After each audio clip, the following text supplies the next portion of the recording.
few days back, the whole world was shaken up by the sudden news of the demise of a very prominent ex-cricketer in this world. This was the Australian cricketer by name Shane Warne. I think in the 90s or early part of this century, he was a very established player of the Australian team. And he became very famous because he had very good talent in the cricket playing field, and he made many records. And because of that, he had become very famous. And after retiring from playing, he had continued to be active in cricket, taking up various assignments like coaching and commentary, etc. So he was very much in the limelight and very popular figure. All of a sudden, the news broke that he was holidaying in Thailand with some of his friends. He was just 52 years old. And they found him in the room. He was dead, suspected of a heart attack. Some natural cause. He died in his room, maybe in his sleep or whatever. So it was a shocking news. The news spread everywhere. Condolences started pouring in. He had a lot of friends in the cricketing fraternity. A lot of old ex-cricketers as well as current cricketers. They were all expressing their grief and shock at the total unexpected, because he was just 52 years old. Not very old that way, very active and quite healthy. He had no apparent health problems. That way, nobody expected it. Okay, if somebody is having some cancer, suffering from some other disease, long time, people are expecting, any time this person may go. But this man was pretty healthy. And that is why he took the whole world by surprise. And different people were saying different things, their experiences with him. They were all recollecting all the good experiences they had with him, the kind of good person he was. Everybody was glorifying him. That's natural. When a person passes away, everybody remembers all the good things he has done. The media were going around taking bites from various people, ex-cricketers as well as current cricketers, asking their their reaction. And it was trending on all the social media and the media everywhere. All these bites were being aired. They asked the people, the media interviewed people not only from Australian team, but also from all other countries, England, West Indies, etc., all those kind of people. And they interviewed Indians also. One of the people whom they approached for their reaction on Shane Warne's sudden death was one of the legends of Indian cricket, Sunil Gavaskar. Sunil Gavaskar is pretty senior, much older than Shane Warne.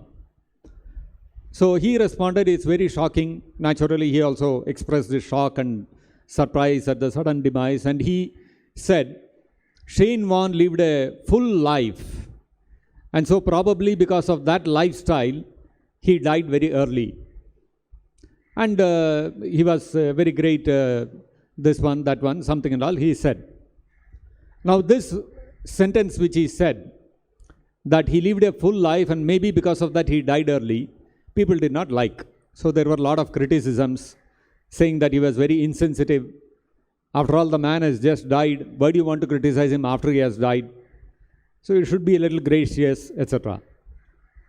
And later, of course, he apologized. Sunil Gavaskar apologized. He said, I gave my frank opinion, but it was insensitive of me to say it at the wrong time. That was not the right time to, it was not the right time to express this. So I'm sorry for this. Like that, he apologized.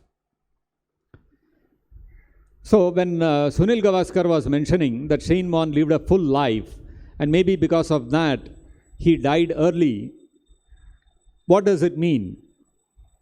Generally, in this world, when we say a person lives a full life, what it means is that the person was indulging in smoking, drinking, womanizing, a person who has all these vices is said to live a full life. He is enjoying life. He is enjoying life to the hilt. So, living life to the full means fully enjoying life. No restrictions, no holds barred. Simply enjoying. See how in the current day world, somebody smokes, drinks and womanizes, he is considered to be expert in enjoyment.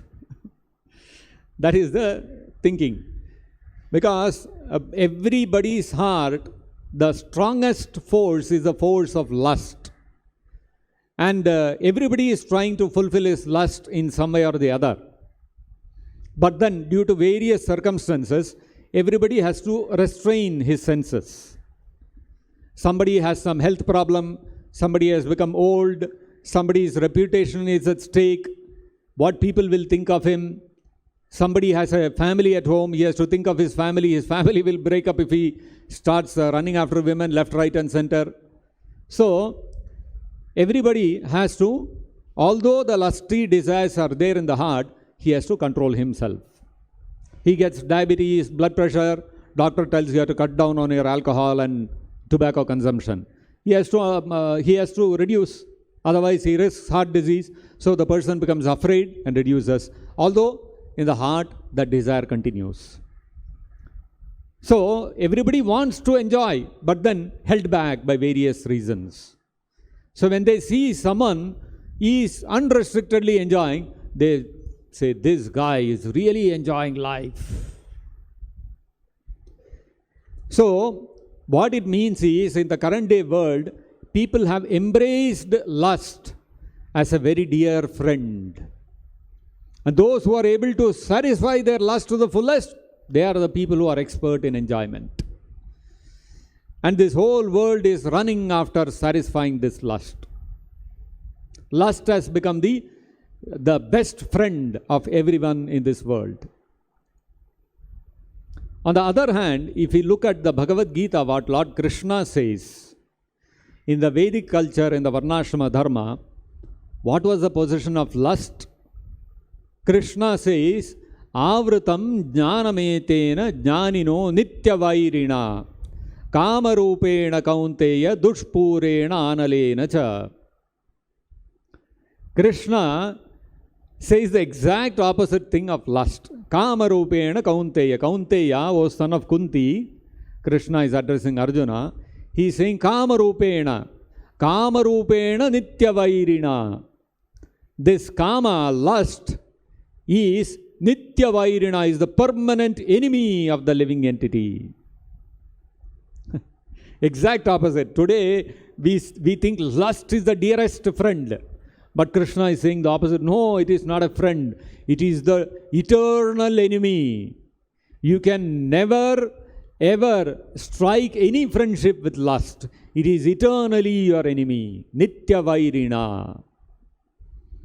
That means nobody can think that, okay, I may have to control lust for a little period of time. After that, when I earn a little bit of wealth, I can enjoy myself. No. Or I have to engage in some spiritual practice. By practicing yoga and all these things, I'll be able to freely enjoy my senses. No. Krishna says, in every circumstance of life, at every stage of life, whether you are rich, you are poor, you are materially very elevated, or you are materially not very elevated, you are spiritually very advanced, not so advanced, whatever it is, any stage of life, the lust has to be considered a very big enemy of ours.